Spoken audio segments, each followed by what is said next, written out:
Chris Wittyngham, I thought it'd be funny if we made him jump on for 5 minutes here, but then I never went to him.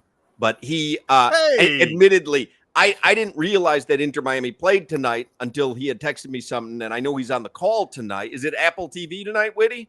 Yes, indeed. MLS Season Pass on Apple TV. Inter Miami away at New York City tonight. I'll be on the call. And Solana was telling us normally that would be at where? Yankee Stadium, but tonight it's Citi Field?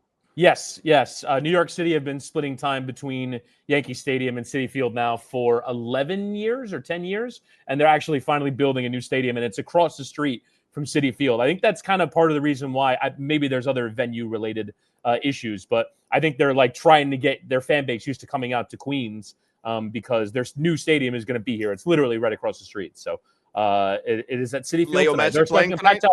Yep. We're expecting Leo Messi to play and to start tonight. These are big games for Miami to climb up the standings. And they obviously need Messi. He had 2 goals and another assist at the weekend against DC United. He is playing some of his best soccer even still. So, yeah, we're expecting him to start tonight. And we always – I guess we talk about the bad times when Messi takes off or Suarez is out and all that. Is Inter Miami legit? Like, are they going to whoop some people's tails and win a championship? So I think they have the attack to do so. They have the best attack in Major League Soccer. They've scored 60 goals in 28 games. That attacking figure looks amazing relative to the rest of the league. The one problem is that they've given away 46. They do not have a very good defense. And I think we've talked about this before on the show, where I just think that there is a bit of a structural problem with Miami. And it is based on the fact that they have 3 or 4 aging stars that just don't have the ability to put in the defensive commitment that they used to. And so you end up with these huge spaces all over the pitch. And there are a lot of teams in MLS that can take advantage of them. And if you actually look at, I talked with the coach Javier Mascherano before this game, and he said that they've given away 10 goals in their last, actually it's 11 goals in their last 4 away matches.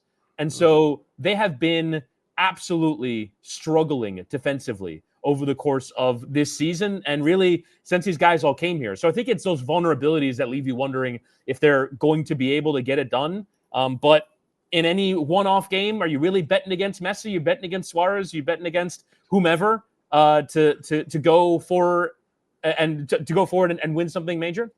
Woody, is it ability or just lazy? You're talking about the defense. Like it sounds like you're saying the old guys are lazy. No, I'm not saying that they're lazy. What I'm saying is that I do think in a 90-minute game where most players run 9 to 10 miles in the blazing hot South Florida sun, that it's really hard for players who have played for 18 or 19 years to still be able to run for 90 full minutes for, I believe tonight is Miami's 47th game of the season. It's just an unreasonable ask. And so I think that Miami is predicated upon having possession, but when they lose it, they're just vulnerable in so many positions. And part of that is because Busquets, for as amazing as he is on the ball, is right in the middle of the park, but he just doesn't have the speed. And frankly, never really had speed. They were never really a team that chased players down, Barcelona back in the day. And now when they lose possession and games turn over, and that, I think, problem might even be exacerbated here tonight because they're playing on a baseball stadium. Baseball dimensions for soccer are much smaller than a game at Chase Stadium. This is a smaller field. And so it will be much harder for them to keep possession because every pass, all of a sudden, defender is a yard closer to you because there just are fewer yards on the pitch. So it's just confrontation after confrontation after confrontation. And New York City, because they've been playing on this field for 11 years now, they know how to play these games. They're incredibly good at home. And I think Miami might struggle with a different kind of game without the ball. And what happens is you become a little bit more vulnerable defensively on the counterattack as a result. Busquets uses an entire bottle of WD-40 before games, Crowder, to literally grease up the lower part of it. Witty, I'm going to ask you tabloid stuff here, and if you think it's nonsense, you tell me. I read the tabloids in South America, specifically Argentina, and I know my brother's always reading that stuff as well. Do you think it's fair to say that within the locker room of Inter Miami, it's fractured a bit? Like it's the Fantastic Four and Mascherano and them, and then everybody else, because there's been a lot of, again, tabloid stuff, but also like legitimate sources that talk deeply about this, that, you know, Inter Miami, a lot of their struggles, yes, structurally 100%. I don't think defensively the roster is built correctly, Witty. We've talked about that. But I also think, you know, there might be some truth to the fact that those guys don't all necessarily get along anymore.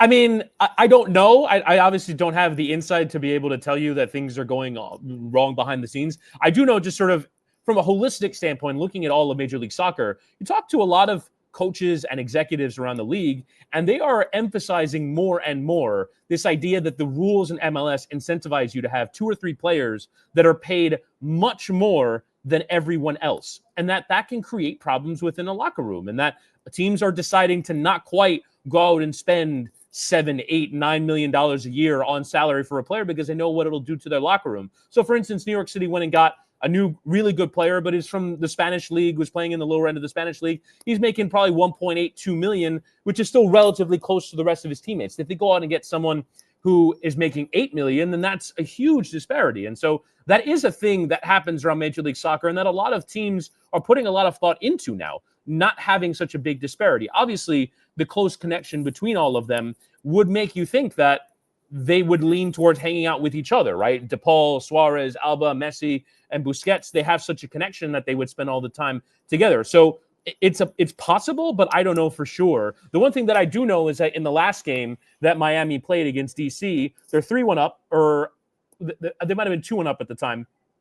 They get a penalty, and Lionel Messi hands it off to their newest signing, a 19-year-old called Matteo Silvetti, to take the penalty. Lionel Messi's in the middle of a golden boot race. This is an easy one. He can stick in the corner and get another goal to his goal tally. Instead, he hands it off to the new teenage signing. So Messi, at the very least, outwardly, on the pitch, knows that he has to be a really good team player and will give credit often to the teammates that aren't necessarily his best friends. So I do think that he does the right things publicly, but I don't have enough insight to know for sure that of what's going on behind the scenes. Chris Wittyngham will be on the call tonight. Apple TV, a little Inter Miami soccer for you on a Wednesday night. Have you had a dirty water hot dog while you've been in New York?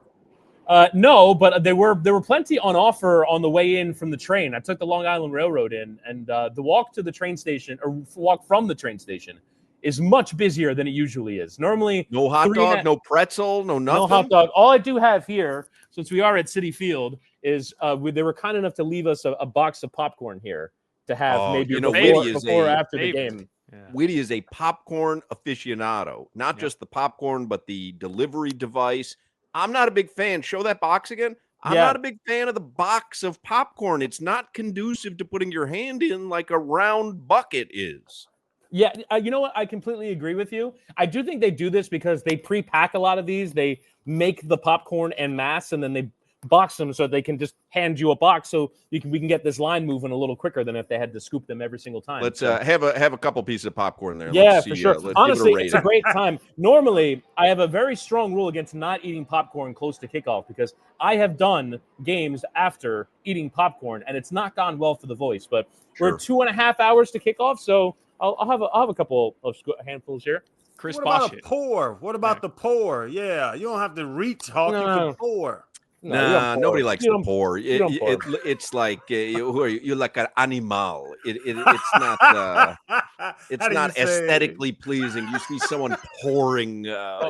Anybody who's food, any food, don't pour food into your mouth. Pour a drink into your mouth. There's no situation where pouring food into your mouth is appropriate. Even honestly, that hand gesture that you just did, out of context, it looks terrible. Never mind actually pouring the actual act of the food falling.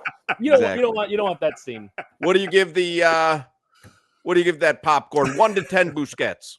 Probably a 6.5 Busquets.